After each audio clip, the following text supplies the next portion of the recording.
Okay, so our next topic is methods of separation of variables and methods of transformation of variables. Okay, so first order and simple higher order ordinary equations. So here we start by looking into different methods for obtaining the solution of first order and simple higher order ordinary differential equations. In particular, the following are considered. So first we have the separation of variables, and then transformation of variables, exact differentials, and then we have also the integrating factors. So today, we will discuss natin si separation of variables and at the same time si transformation of variables. So first, we have the method of separations. Method of separations of variables. Okay, so we begin our study of the methods of separation of variables for solving the first order equation by studying of the form dy over dx is equal to f of x over g of y. So where f and g may be functions of both x and y. So some equations of this type are so simple that they can be put into form of, so mag-cross multiply tayo. So we have dy times gy is equal to gy dy, and then f of x times dx is equal to f of x dx. The solution can be obtained by integrating both sides. So integrating both sides, we have integral of gy dy is equal to the integral of f of x dx. So if desired, an explicit solution of the form y is equal to f of x can be obtained by manipulating the resulting function. So therefore, yung pinaka-final answer natin is as explicit solution. So kailangan yung form ng sagot natin is y is equal to f of x. So dapat yung sa left side, simply puro y lang siya, or y, and then the other side is a certain function of f of x. Okay, so example. Example, solve the equation dy over dx is equal to 2y over x, for x is greater than 0 and y is greater than 0. So the general solution can be obtained by separating the variables and integrating. So what we're going to do, we have cross multiply tayo. So we have dy over dx is equal to 2y over x. Kung mag-cross multiply tayo, so pagdating na kay dy at saka si x, magiging x dy. So wag na lang nating galawin. So ganun na lang siya. And then si dx at saka si dy naman, para makalipat si dx dun sa right side at saka si y dito sa left side, yun yung cross multiply natin. So we have, kaya makukuha natin dy over y is equal to 2dx over x. So ngayon, bakit naisip nyo, bakit kaya si 2 hindi natin sinama dun sa 2y? Okay, sinama kay y, or para maging 2y siya. So, ang rule kasi natin, para makuha natin sa explicit solution, kailangan y lang siya. So, hindi siya pwede maging y squared, hindi rin siya pwede maging y cubed. So, simply y is equal to function of f of x. So, kaya si 2 naiwan dun sa right side. So, ngayon, then after that, i-integrate na natin siya. So, what is the integral of dy over y? So, balikan natin yung integral calculus natin. So, what is the integral of dy over x? So, simply, ang sagot natin before is ln of x. So, ganun dito, apply din natin siya in terms of y function naman. In terms of y. So, integral of dy over y is equal to ln of y is equal to integral of 2 dx over x is equal to 2 ln of x plus c1. So ngayon, I think nagtatanong kayo, bakit si integral of dy over y, wala siyang plus c? Okay, so kung lalagyan natin siya ng plus c, pwede naman yun. Since yung both sides is integratable, na-integrate natin siya.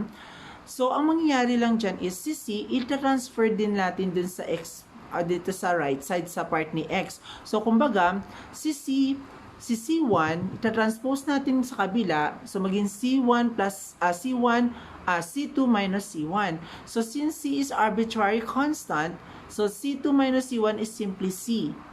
Or kahit ilang C man yan, C1 plus C2 plus C3, magiging C lang din yung equivalent niya. Pero dito, ginawa na lang muna natin as C1. Or pwede naman C yan eh. It's either kung C or C1, same lang din yan. Okay.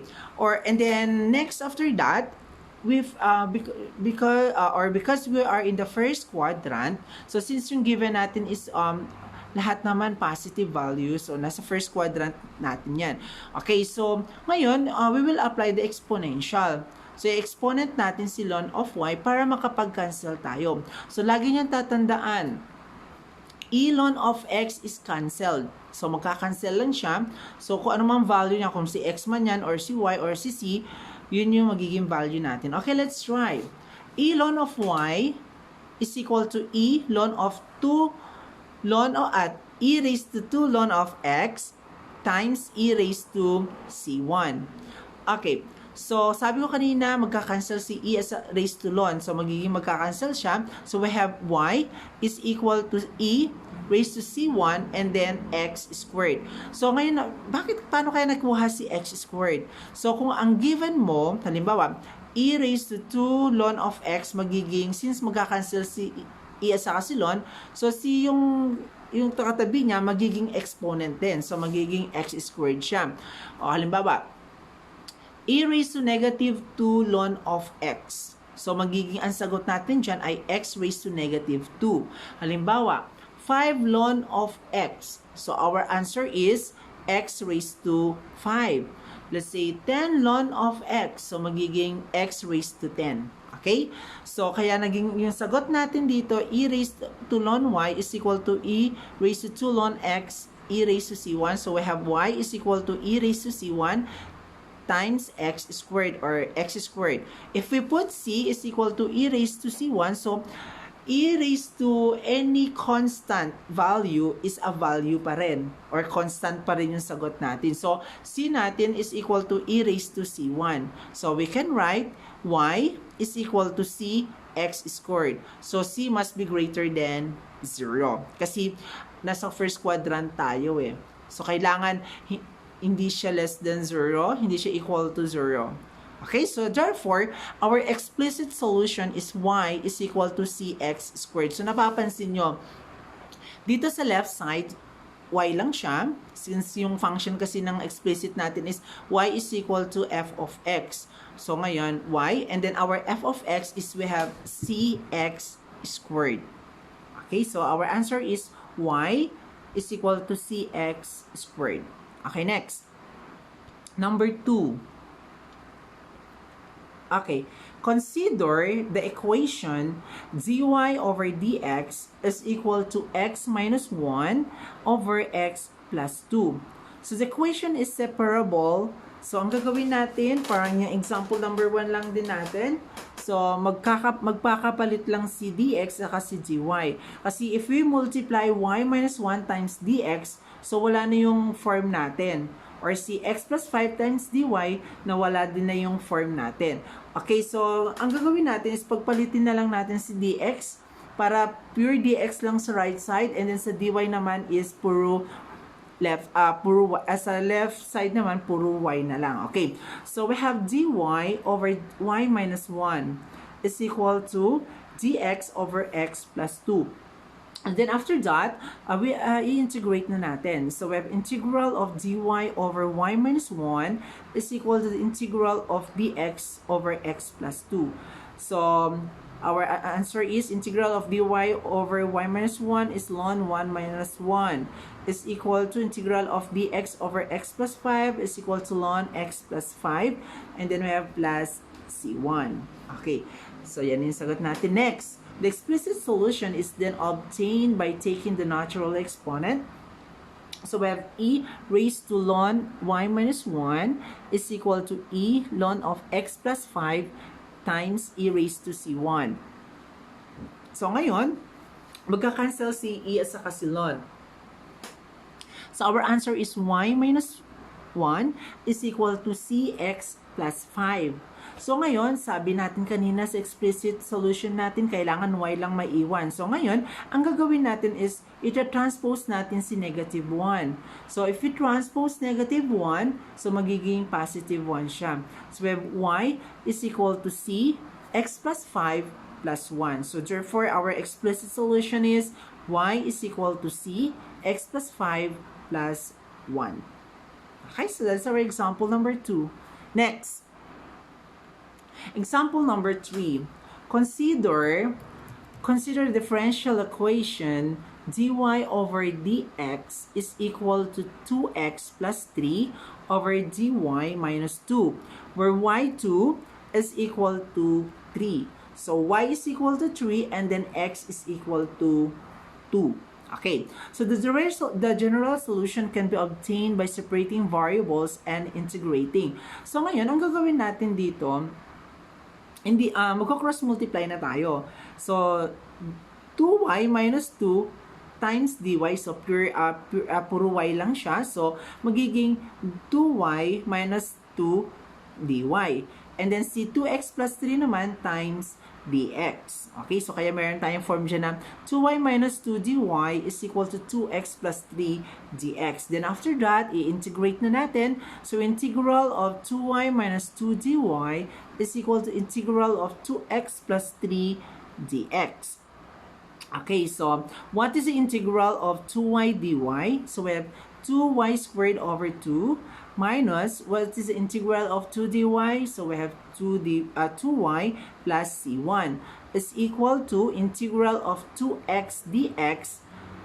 So meron kang 2x squared over 2 plus 3x and then plus c2. So ngayon, so yung c natin is an arbitrary constant. So ililipat na natin sa kabila.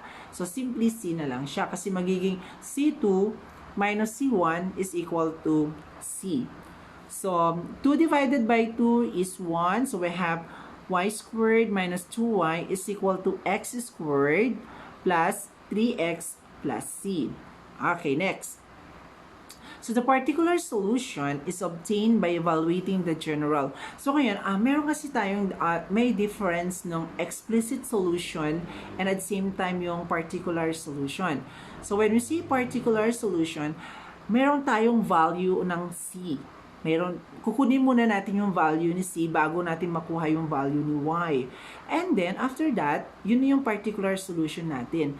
Unlike with the explicit solution, so, when we say explicit solution, so hindi natin kinukuha yung value ni c. So, simply, kaya yung sagot natin kanina, may mga c, ganun lang. So, dito sa example number 3, kunin natin yung value ni c. Okay, ngayon, so, based dito sa ano natin, dito nakuha natin na general solution, so we have y squared minus 2y is equal to x squared plus 3x plus c. So, ang gagawin natin ngayon is, what is the value of x? So, what is the value of y? So, ang gagawin natin, isa-substitute natin yung value ni x at saka ni y. So, since ang given natin is y2 is equal to 3, so, y natin is equal to 3 and x natin is equal to 2. So, this gives you, so kung ang y mo is 3, so we have 3 squared minus 2 times 3 is equal to 2 squared plus 3 times 2 plus c. Okay, so after that, ang gagawin mo is 3 squared is 9, 2 times 3 is 6, 2 squared is 4, and then 3 times 2 is 6. So, meron kang 9 minus 6 is equal to 4, plus 6 is plus c. So, 9 minus 6 is 3, 4 plus 6 is 10. So, our answer is c is equal to negative 7. So, c, transpose mo si 10, so magiging negative siya. So, we have 3 minus 10 is negative 7. So that, our equation will be y squared minus 2y is equal to x squared plus 3x minus 7. So ngayon, hindi natin agad makukuha yung value ni y. Kasi meron tayong y squared minus 2y eh. So ngayon, mag-isip tayo, ano ba yung pinaka-best solution? So ngayon, i-apply natin yung mga polynomials natin. So mga inaaral natin ng high school. So y squared minus 2y. So, mag-iisip ka ng number, ano kayang pwede nating ilagay na number para makakuha tayo ng binomial. Okay, ganun. So, makakuha tayo ng binomial or kung meron man tayong perfect square, kung makakuha tayo ng perfect square dyan. So, ngayon, kung y squared minus 2y, siguro ang pwede nating ma-add is plus 1. Okay, so let's try. So, y squared minus 2x is equal to x squared plus 3x minus 7. So, magpa-plus 1 tayo. So, we have y squared minus 2y plus 1 is equal to x squared plus 3x minus 7. Kung nag-plus 1 ka dito, kailangan sa other side magpa-plus 1 ka rin. Kaya napapansin nyo, negative 7 plus 1 tayo. Okay, so nag-plus 1 na tayo. So, ngayon, y squared minus 2y plus 1 is equal to x squared plus 3x. So, we have negative 7 plus 1 is negative 6. So, y squared minus 2y plus 1. So, simply, y minus 1 squared tayo is equal to x squared plus 3x minus 2. So, ngayon, nag-iisip siguro kayo, paano kaya nakuha si y minus 1? Okay, so, using FOIL method, so, y times y is y squared. Okay, y times 1, okay, y times negative 1 is negative y. And then negative 1 times y is negative y. So, negative y plus negative y is negative 2y. So, we have negative 1 times negative 1 is simply positive 1. So, babalik tayo dun sa third equation. So, is equal to, so we have y minus 1 squared is equal to x squared plus 3x minus 6. So, ngayon, para matanggal si square mo dyan, i-square root mo siya. So, square root of y minus 1 squared is y minus 1. And then, square root of x squared plus 3x minus 6 is equal to square root of x squared plus 3x minus 6. Okay, next. Para makuha natin si explicit solution. So, ang gagawin natin, ililipat natin si negative 1 sa kabila. So, magiging 1, or ta-transpose natin si negative 1. So, y is equal to 1 plus square root of x squared plus 3x minus 6. So, the explicit solution can be determined using the quadratic equation. So, you can apply quadratic if you still remember the formula of quadratic. So, pwede yung apply niyan. So, but since kunukuha lang naman the explicit solution, so pwede na yun sagot natin. So, y is equal to 1 plus square root of x squared plus 3y minus 6. Okay, next about example 4. So, consider the differential equation dy over dx is equal to 3x squared plus 2 over y minus 1, where y1 is equal to 2. Okay, so cross-multiply tayo. We have y minus 1 dy is equal to 3x squared plus 2 dx. So, what is the integral of y dy? So, we have y squared over 2. What is the integral of integral of dy? So, we have negative y plus c1 plus integral of 3x squared is 3x cubed over 3. So, magkakancel si 3. Kaya naiwan na lang dyan ay x cubed. Plus, integral of 2 dx is 2x plus c2. So, ngayon, tatranspose na natin sa kabila si c1. So, negative 1 half y squared minus y is equal to x cubed plus 2x plus c.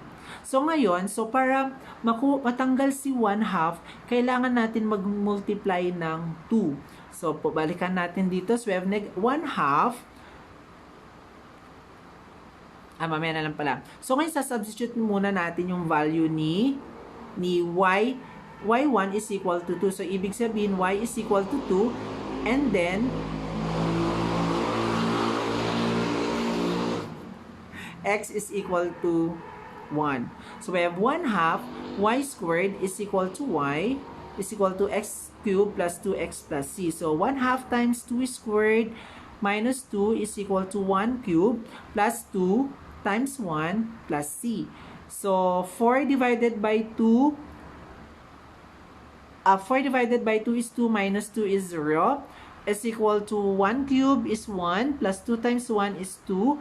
So, 1 plus 2 is 3. So, c natin is equal to negative 3. So that 1 half y squared minus y is equal to x cube plus 2x minus 3. Okay, next. So, an explicit solution can be obtained by completing the square. So, kakomplete daw mo natin yung square. Pero, yung y squared natin kasi meron siyang 1/2. So, ngayon, nag-multiply tayo ng 2. So, 2 times 1/2 is 1 times y squared. So, kaya meron kang y squared dyan. 2 times negative y is negative 2y. 2 times x cubed, so we have 2x cubed. 2 times 2x is 4x. 2 times negative 3, meron kang negative 6. So, ngayon, mag-iisip na naman tayo. Since ang given natin is y squared minus 2y, so plus 1 na lang ulit tayo.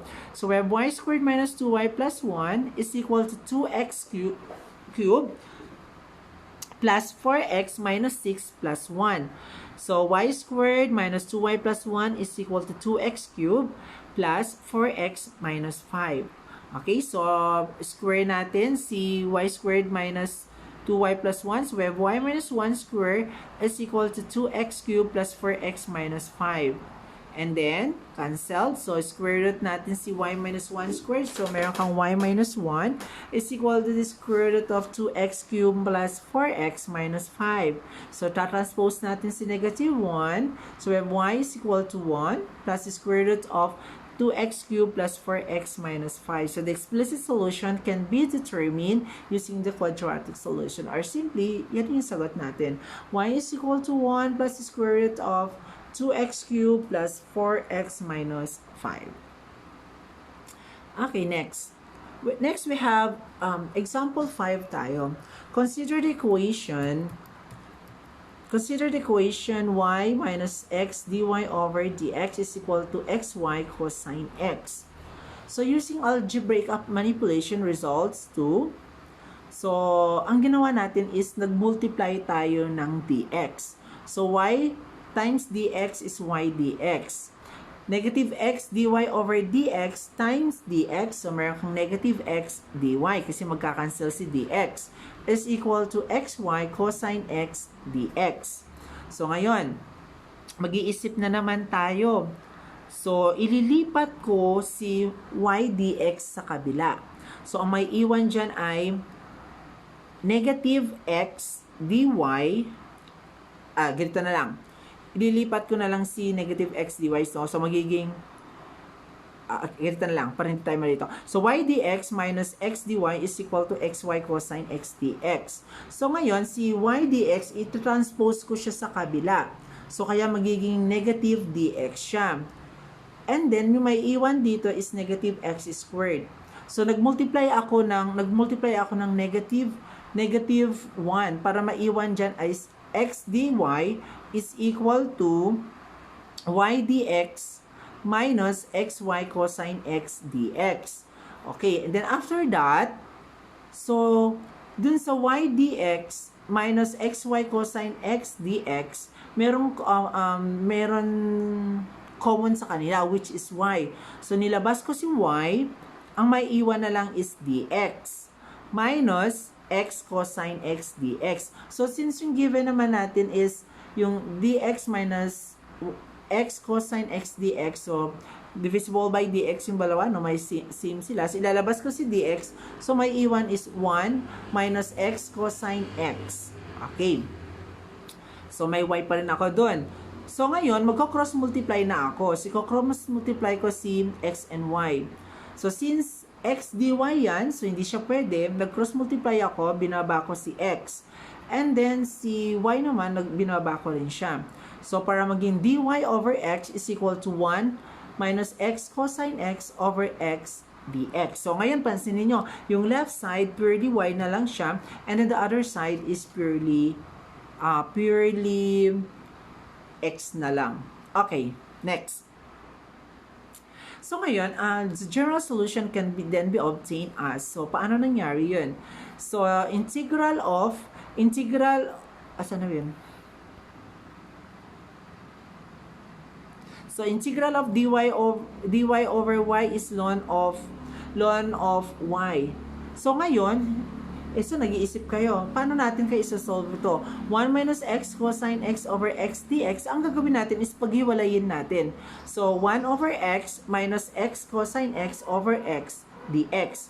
So, ngayon, meron kang 1 over x minus, so, x divided by x is cancelled or simply 1. So, ang maiiwan dyan is cosine x dx. So, kaya napapansin nyo dito sa sagot natin, ln of y is equal to, so what is the integral of dx over x? We have ln of x. What is the integral of cosine x?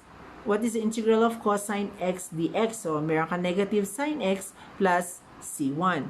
So, or by taking the exponential, then after that exponential tayo, e ln of y is equal to e ln of x, e ln of negative sine x, and then e ln of c1.